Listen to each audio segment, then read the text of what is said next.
të ketë besimtari bereqet në pasuri, të ketë besimtari bereqet në shtëpi. Nëse dikujt i pëlqen ndonjë gjë të vëllau i tij, le të kërkon nga Allahu bereqet për te. Ka hi në shtëpi të re, po thuaj Allahu të dhash bereqet në shtëpinë tënde. Dikush për njerëzve me një rrogë mesatare i mbulon harxhimet. Dikush me të ardhura të shumta edhe të mëdhaja, me nzi se i del muajit në fund, mos me qenë rroga e bashkëshortes, në fund të muajit nuk do kishim pasuri edhe për buk. Innal hamdalillah nahmaduhu ta'ala wa nasta'inuhu wa nastaghfiruh wa na'udhu billahi min shururi anfusina wa min sayyiati a'malina. من يهده الله فهو المهتد ومن يضلل فلا هادي له وأشهد أن لا إله إلا الله وحده لا شريك له وأشهد أن محمدا عبده ورسوله اللهم صل على محمد وعلى آل محمد كما صليت على إبراهيم وعلى آل إبراهيم إنك حميد مجيد اللهم بارك على محمد وعلى آل محمد كما باركت على إبراهيم وعلى آل إبراهيم إنك حميد مجيد. Falënderimi takon Allahut subhanahu wa ta'ala, atë falenderojmë dhe vetëm prej tij ndihmë dhe falje kërkojmë. Salavatet dhe selamet tona ja dërgojmë dashurit ton Muhammedit sallallahu alaihi wasallam, familjes tij, shokëve tij dhe gjithë atyre që pasojnë rrugën e tij deri në ditën e gjykimit. Vëllezër të nderuar, njeriu gjatë jetës së kësaj dunjaje zakonisht lakmon, zakonisht mundohet që t'i shton të mirat e dunjas. Zakonisht mundohet që ta shton pasurinë e tij, t'i shton tokat, pallatet, ndërtesat, t'i shton pasardhësit e tij, t'i shton të mirat të cilat i shpreson në dunja. Mirë po në shumë raste njeriu e haron një gjë e cila është brenda pasurisë, e cila është brenda shtëpisë, e cila është brenda familjes, e cila është brenda fëmijëve, e cila është brenda çdo gjëje dhe e cila është më e rëndësishme se gjitha ato të mirat që i posedon. Cila është ajo? Ajo është bereqeti që Allahu Azza wa Jall e zbret për njeriu në çdo gjë. Të ketë besimtari bereqet në pasuri, të ketë besimtari bereqet në shtëpi, të ketë besimtari bereqet në pasardhësit e tij, të ketë besimtari bereqet në gjithë jetën e tij. Kjo është shumë e rëndësishme për besimtarin. Andaj pejgamberi sallallahu alaihi wasallam në sa raste është lutur për shumë prej sahabeve që Allahu Azza wa Jall t'u jep bereqet atyre. Allahu të dhash bereqet në pasurinë tënde. Allahu të dhash bereqet në shtëpinë tënde. Allahu të dhash bereqet në martesën tënde. Kështu lutej pejgamberi sallallahu alaihi wasallam për ata të cilët ishin të martuar në fillim në martesën e tyre, thonte pejgamberi sallallahu alaihi wasallam: barakallahu lak wa baraka alejk wa jama'a bainakuma fi khair. Allahu ju bekoft, Allahu ju dhash bereqet në martesën tuaj, Allahu ju bashkoft në mirësi çdo herë. Gjithashtu lutej për pasurinë e tyre, për shtëpinë, për familjen, për çdo gjë që besimtarit Allahu Azza wa Jall t'i jep bereqet. E nëse besimtari nuk lutet në raste të caktuara për bereqetin i cili vjen nga Allahu Azza wa Jall, në disa raste mund të shkakton edhe dëm, edhe padrejtësi thirrsi deri në pasoja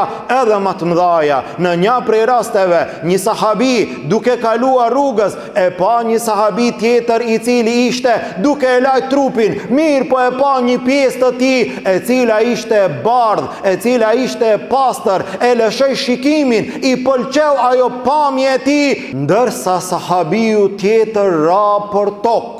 Subhanallah, dhe ky është ndikimi i mësyshit, i cili sot e luan një rol të madh në jetën e njerëzve. Sa prej njerëzve janë të dëmtuar, sa prej njerëzve janë të lënduar, sa prej njerëzve sot kalojnë në vështirësi të mëdha shkaku i mësyshit. Sahabiu ra për tokë, i ra të fikët. Subhanallah, vrapuan të tjerët, erdhi pejgamberi sallallahu alaihi wasallam, tha, kanë dhe fajsoni.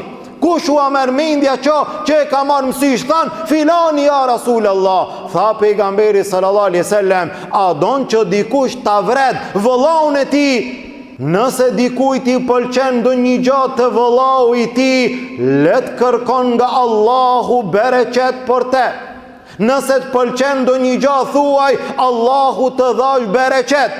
Bën dua për vllaun tënd, për motrën tënde, për ndonjë mirësi që ja ka dhënë Allahu. Ka hyrë në shtëpi të re, po thuaj Allahu të dhash bereqet në shtëpinë tënde. Ka fëmijë, Allahu të dhash bereqet në pasardhësit e tu. Ka vetur, Allahu të dhash bereqet në atë.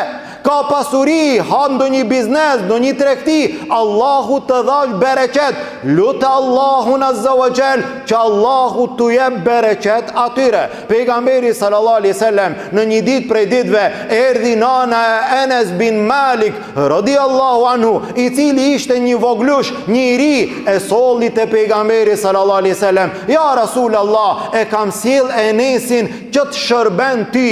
Ban dua për te ja Rasulallah. Pejgamberi sallallahu alaihi wasallam bani dua edhe tha, ja Rab, o Zot, jepi pasuri dhe jepi fëmijë dhe jepi bereqet në këto dyja. Subhanallah, në sa raste ne bëjmë dua mirë, po bëjmë dua të kufizuar, të mangët. Në sa raste urojmë ndoshta njëri tjetrin për ndonjë të mirë, po mungon duaja e bereqetit. Allahu të dhash pasuri, Allahu të dhash fëmijë, Allahu të dhash bereqet në këto dyja. Thot Enes bin Malik radhiyallahu anhu, ka kaluar një kohë derisa unë në moshë të shtirë kam pas mundësi t'i numroj fëmijët e mi edhe fëmijët e fëmijëve të mi, të cilët kanë arritur deri në 100. Subhanallah, Allah të dhash bereqet në pasardhësit e tu, djemt, vajzat, nipat, mbesat, gjithë familja, gati 100 antar. Dhe kishte kopshtin në Medine, nga kopshtet më të dalluara, i cili kishte bereqet brenda vitit, jo njerë, bereqeti nga ajo tokë ishte 2 herë në vit. Allahu azza wa jall Enesit i dha bereqet. Andaj nuk është çështja që neve Allah të na jep pasuri, neve Allah të na mundson një shtëpi, neve Allah të na jep fëmijë, neve Allah të na jep të mira, jo, nga gjithë kjo të kemi bereqet. Nëse nuk ki bereqet, mund të jenë të ardhurat shumë, ama bereqeti mungon. Dhe në sa raste ju ndodh njerëzve, dikush prej njerëzve me një rogë mesatare i mbulon harxhimet. Dikush me të ardhurat të shumta edhe të mëdhaja, me nzi se i del muajit në fund. Dhe kështu ndodh me plot prej njerëzve. Në një prej rasteve, në një takim me një prej këngëtarëve, i cili merrej me muzikë, me këngë, tha, hoxha, besom që kam qenë në vendet e Evropës, në disa vende, dhe në klubet të natës, në çdo natë kam marrë me mira euro, për çdo natë, me mira euro, dhe jam kthyer. Atë besohet, mos me qenë roga e bashkëshortes, në fund të muajit nuk do kishim pasuri edhe për bukë. Subhanallah, po ato mira euro ku shkuan? Ato mira euro nuk kanë bereqet, mund të jenë shumë, mund të duken shumë, ama bereqet nuk ka prej atyre. E ai i cili jeton me halal, punon me halal, mundohet, angazhohet në atë mënyrë që Allahu është i kënaqur, aty zbret bereqeti. Bereqeti nuk është vetëm në të holla, vetëm në euro, vetëm në denar, vetëm në pasuri e cila duket. Bereqeti është në gjitha aspektet. A kemi bereqet ne në jetën tonë? Sa kemi bereqet? Bëje llogarinë e jetës tënde. Sa kemi jetuar mbi sipërfaqen e tokës? 20 vite, 30 vite, 50 vite, 70 vite. Bëje një llogari, bëje një hulumtim, sa janë të arriturat. Unë gjatë kësaj kohe çka kam pasur mundësi të bëj për hir të Allahut Azza wa Jall. Pejgamberi sallallahu alaihi wasallam, i cili erdhi në Mekë, i thiri njerëzit në Islam, por 23 vite ndryshoi dunjaja. Subhanallah, 23 vite.